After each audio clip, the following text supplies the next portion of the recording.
Look, I'm not trying to start something with you, Marshall. It's this Jerry character who's got my blood boiling, him and that girl. I don't know, but I'll tell you what, DOC, you better stay a million miles away from Nancy. Ken Curtis is forever burned into our memories as the one and only Festus from Gunsmoke, that scruffy, lovable deputy with a wit as sharp as a spur and a heart of pure gold. On the screen, he completely captivated millions with his incredible humor and down-to-earth charm, becoming one of the most cherished faces in the entire world of television westerns. But, like so many of Hollywood's biggest legends, Ken's real life was a far cry from the easygoing characters he was famous for. Behind the scenes, he was fighting his own battles, dealing with bitter clashes, deep-seated grudges, and soul-crushing disappointments that he kept locked away for most of his life. What most people have no idea about is that just before he died, Ken finally unleashed the names of 5 stars he absolutely couldn't stand. Stars who left such a devastating impact on him that he carried those toxic feelings right to his grave. In this video, I'm going to drag you through those shocking, deathbed confessions, exposing the explosive true stories behind the feuds, and the real reason Ken Curtis finally decided to unleash his truth. But before we dive in, if you're a true fan of Ken Curtis or just live for old Western movies, you have to smash that subscribe button for our channel. The man we know as Ken Curtis was born Curtis Wayne Gates on July 2, 1916, in the tiny, dusty town of Lamar, Colorado. His childhood was a world away from the glitz and glamour of the Hollywood life he would one day conquer. In fact, it was so bizarre it sounds like something from a movie. Ken literally grew up inside a jail, all because his father, Dan Gates, was the sheriff of Bent County. Part of that job meant his family had to live in a cramped little apartment situated right on top of the county jail. So instead of playing on green lawns like other kids, Ken's playground was a harsh world of cold iron bars, hauntingly echoing footsteps, and the chilling clang of cell doors slamming shut. His mother, Nellie Sneed Gates, had the tough job of being the jail's cook. She wasn't just caring for her own family, she was preparing every meal for the prisoners. Ken would often watch her pass food through those bars, giving him a raw, unfiltered glimpse into a dark world most children never have to see. It was a profoundly different kind of childhood, one that was seared into his memory for the rest of his life. Even in that grim setting, Ken Curtis showed the glowing embers of artistic genius from a young age, especially when it came to music. But during the brutal Great Depression, survival almost always crushed people's dreams, and his parents, wanting a secure life for him, pushed him to chase a stable career. Following their wishes, Ken enrolled at Colorado College to become a doctor. He gave it a shot. He really tried to follow that path, but deep in his soul, he knew medicine wasn't his destiny. The call of music was just too powerful to ignore. After 2 long years, he made the incredibly bold decision to walk away from medical school forever and chase his one true passion, singing. It was a terrifying risk. America was still reeling from the Depression, and with the shadow of World War II looming, the future was a terrifying blank page. And yet, Ken's unbelievable gamble soon started to pay off in the early 1940s. He got his first massive break when he was invited to join Tommy Dorsey's band as a singer. Dorsey was already a living legend, an absolute giant in the music world, and his orchestra was one of the most popular and celebrated acts in the entire country. Ken joined the group not long after the legendary Frank Sinatra had left, which meant he had some impossibly huge shoes to fill. But with his velvety smooth voice and natural charisma, he instantly had audiences eating out of the palm of his hand. It was during this incredible time that he made a change that would define his entire future. On Dorsey's advice, he dropped his birth name, Curtis Wayne Gates, and was reborn as the star, Ken Curtis.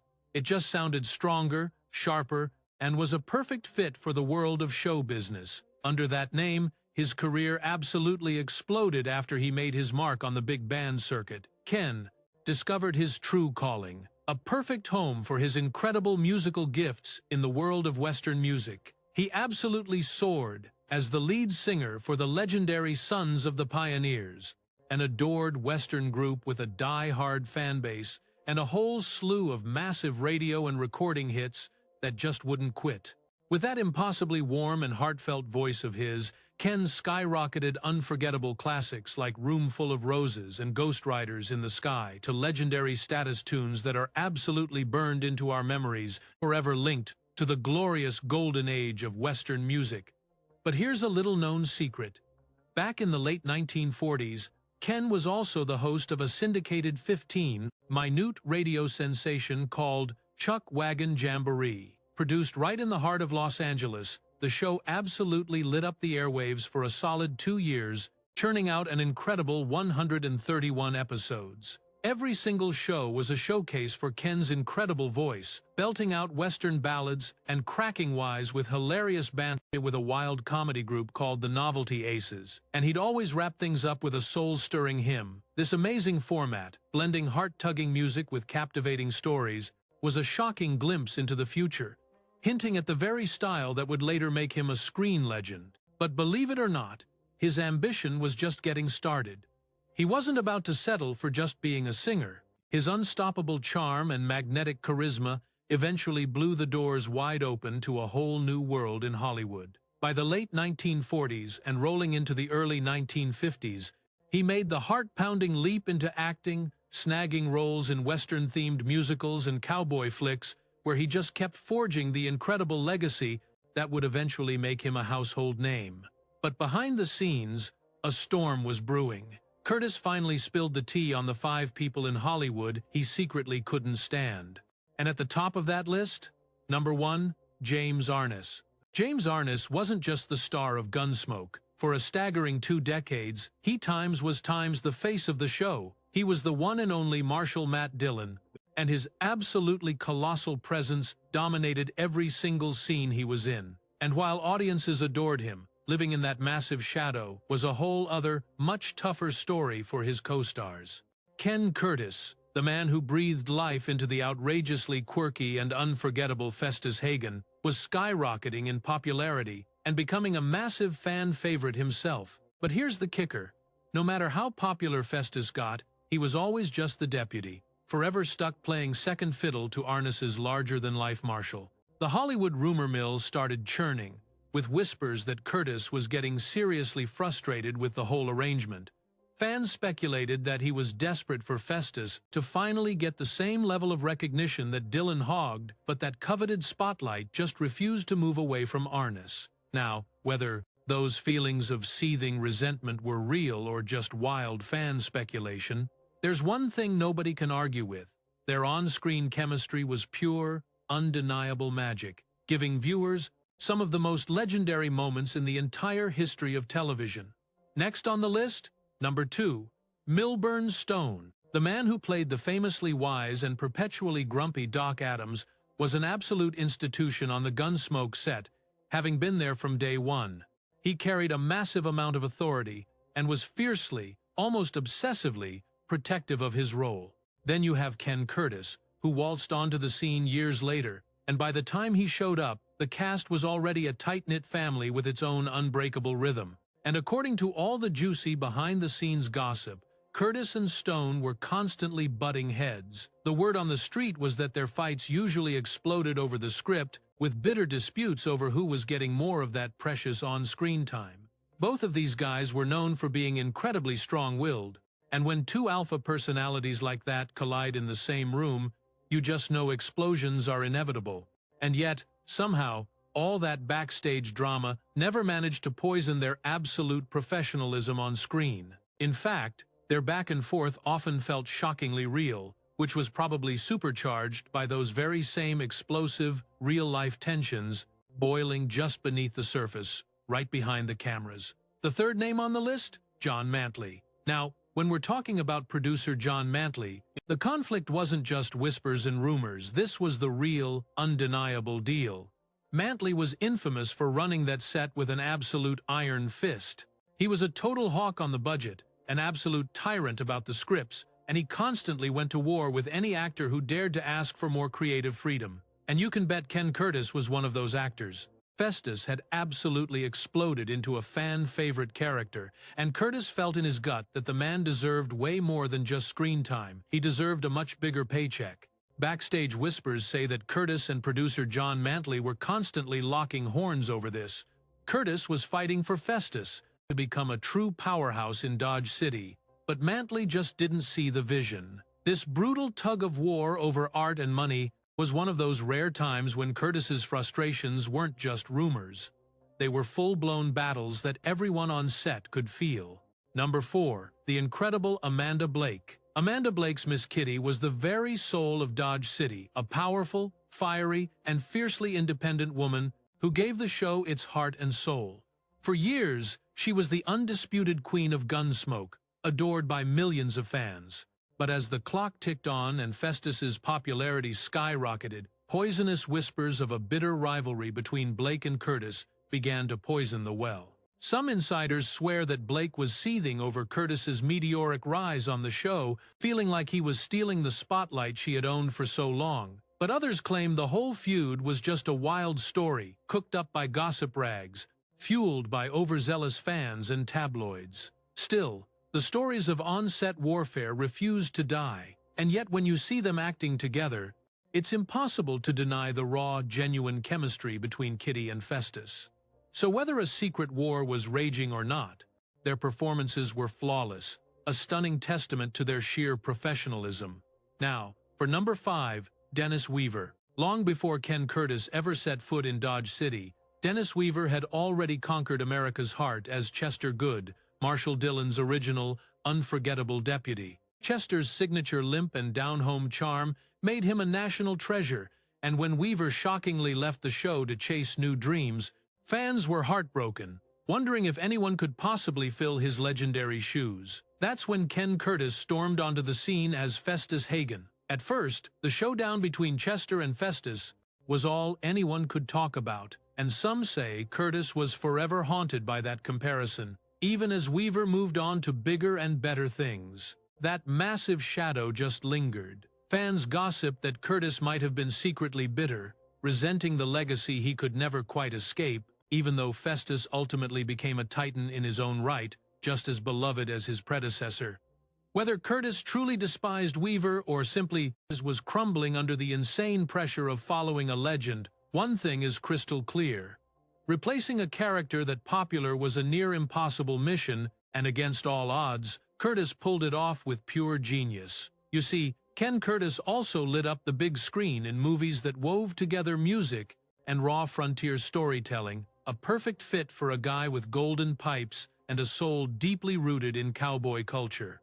It wasn't long before he was working with the absolute gods of Hollywood westerns. Ken became a staple in John Ford's epic films, often standing shoulder to shoulder with titans like the one and only John Wayne. And these weren't throwaway parts. He played powerful, memorable roles in countless classics and built an on-screen presence so magnetic it shone brightly even next to superstars as massive as Wayne and the fiery Maureen O'Hara. And while his movie career was already something to marvel at, Ken wasn't afraid to dive into the grittier, lesser-known projects. He starred in scrappy, low-budget westerns and adventure movies that have since become legendary cult classics. He wasn't just chasing the glitz and glamour. Instead, he was on a quest for characters with true grit and soul, but all of it was about to be completely eclipsed by the one role that would define Ken Curtis forever: Festus Hagen. In 1964, he joined the cast of Gunsmoke, a television juggernaut and one of the longest-running and most wildly successful shows in history. But at that moment, the series was in crisis, facing a seismic shift. Dennis Weaver, the man who was Chester Goode, had walked away, and the producers were in a desperate scramble to find someone who could bring in some fresh blood without sparking a fan revolt. Ken was the answer everyone was waiting for. Festus was only supposed to be a one-shot character, but audiences fell in love with him instantly. That scratchy voice, his down-home charm, and that totally off-the-wall humor made him absolutely unforgettable. Festus was tough as nails, but also hilarious, fiercely loyal, but never got all sappy.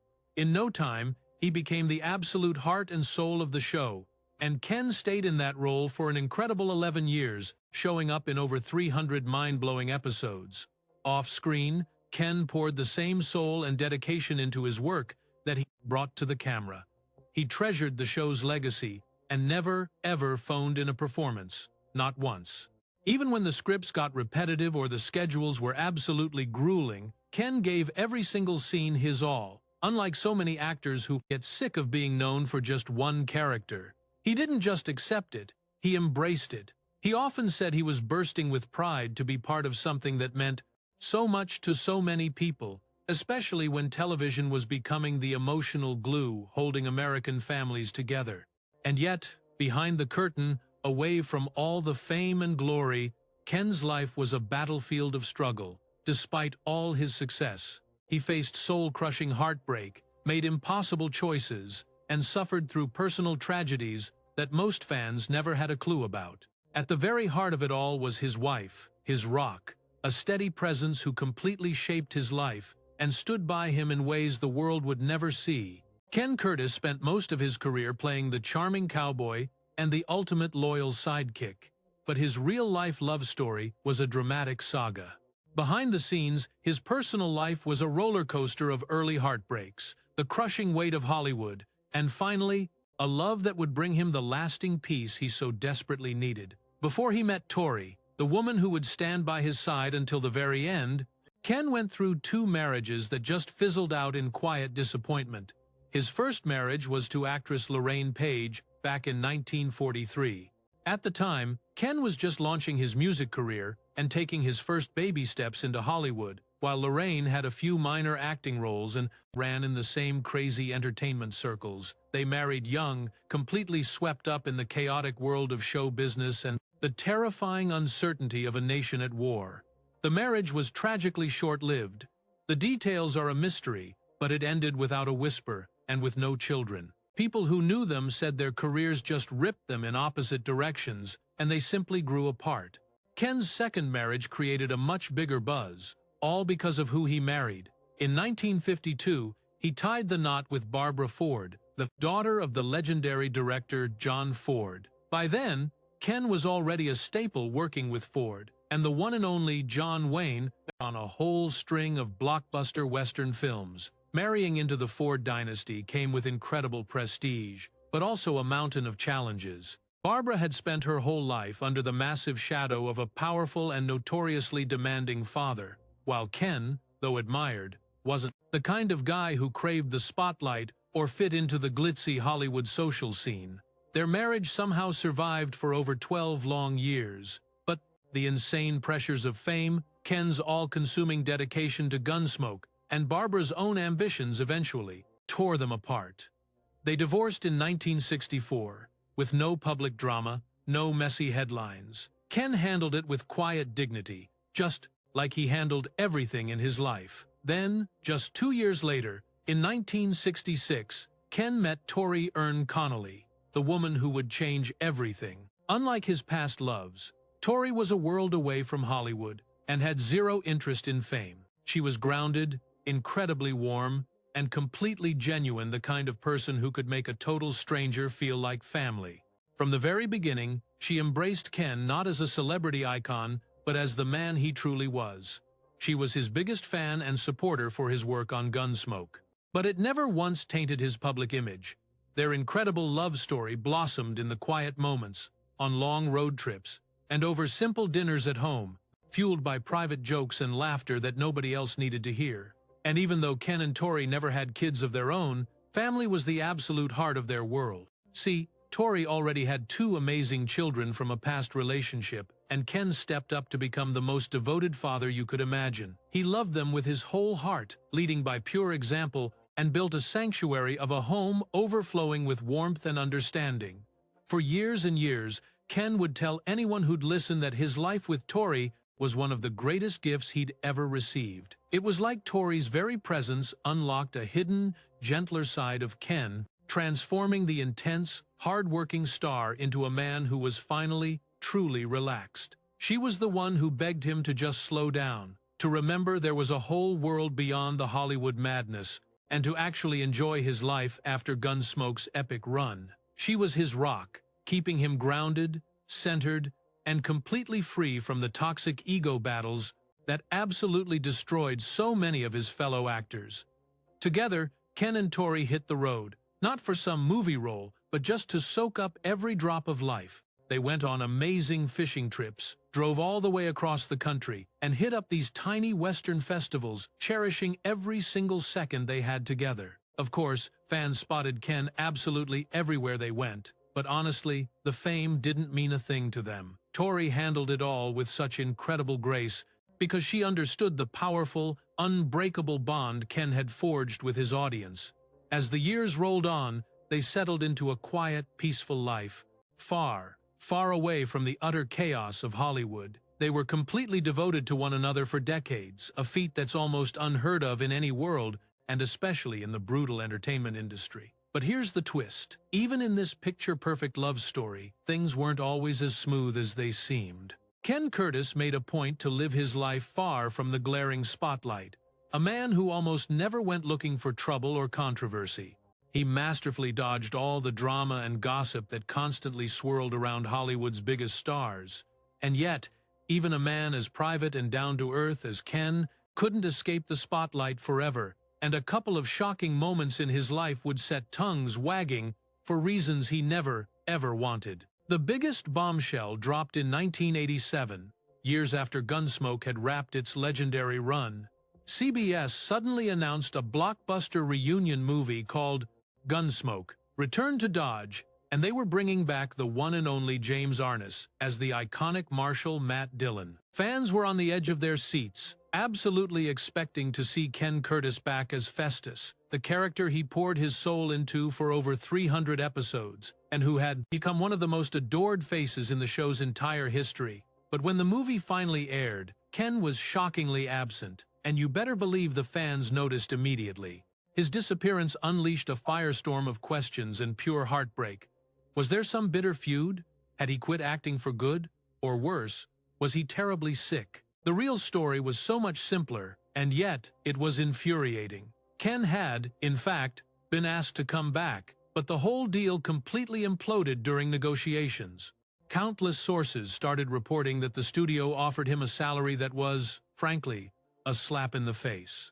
Especially for a character who was the heart and soul of the show's legacy. He turned them down flat, not because of some huge ego, but because it was a matter of pure principle. After pouring more than a decade of his life and soul into Gunsmoke, he knew in his gut that he deserved way more than a lowball offer for a one-shot comeback. Some fans totally had his back, while others felt betrayed and horribly let down.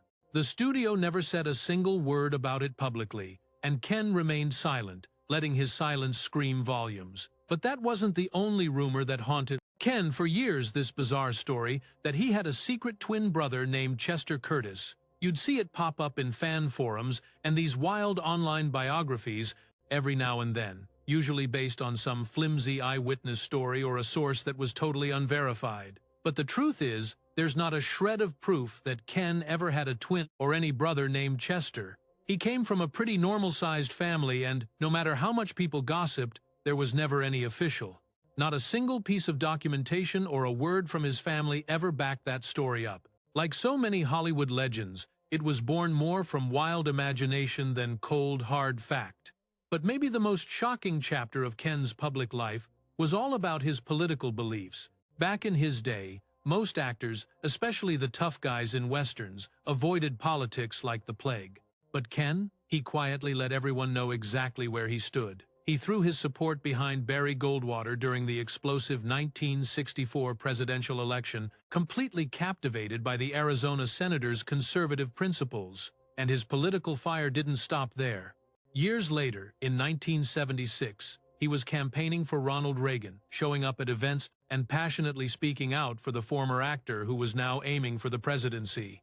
This instantly made Ken one of the very few Western stars to ever take a public stand on politics, a truly daring choice. It sparked both fierce admiration and bitter criticism from his fans. But behind the scenes, Ken's personal life was a fortress, guarded by his wife, Tori, his partner for over 3 incredible decades, who absolutely refused to step into the spotlight. She dodged controversy, gave almost no interviews, and never, ever used her husband's incredible fame to her advantage. She was just this beacon of warmth and kindness, treating fans and industry insiders with total respect, quietly standing by Ken's side as their life story unfolded. But even with their steady, calm demeanor, life was about to throw them some devastating curveballs.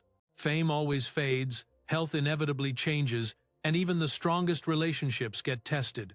For Ken and Tori, the years ahead would bring heartbreaking trials that no amount of television success or public adoration could ever protect them from. When the cameras finally went dark and the scripts were put away, real life was waiting, and that's where their toughest, most brutal battles began. Ken Curtis was a legend to millions, the dependable, unshakable hero on screen, a man who was the very picture of strength and reliability.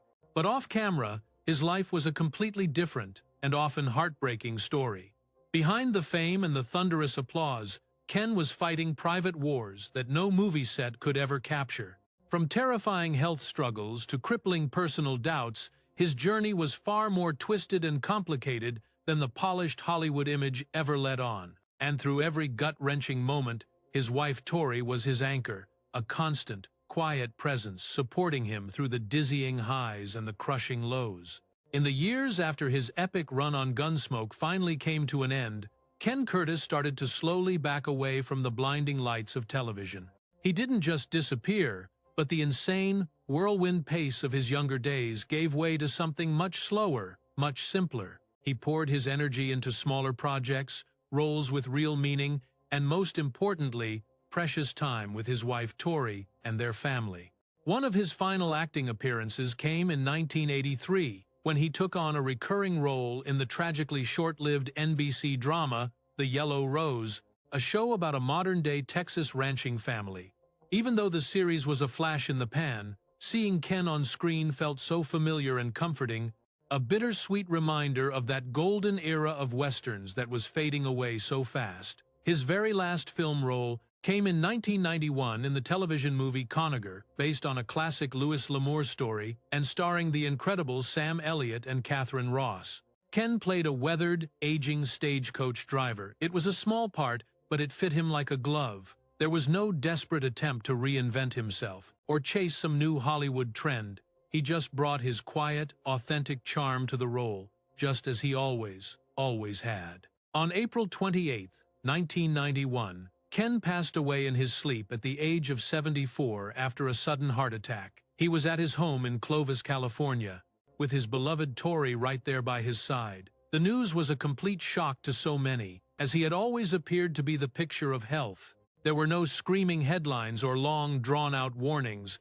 just a peaceful end to a life lived completely on his own terms. Following his wishes, Ken was cremated, and his ashes were carried on the wind across the vast Colorado flatlands, the very soil where his story began. It was the only ending that made sense for a man who was the living, breathing heart of the West, not the Hollywood fantasy, but the real, gritty truth. A man of quiet grit, unbreakable spirit, and a fierce loyalty to his family and his faith.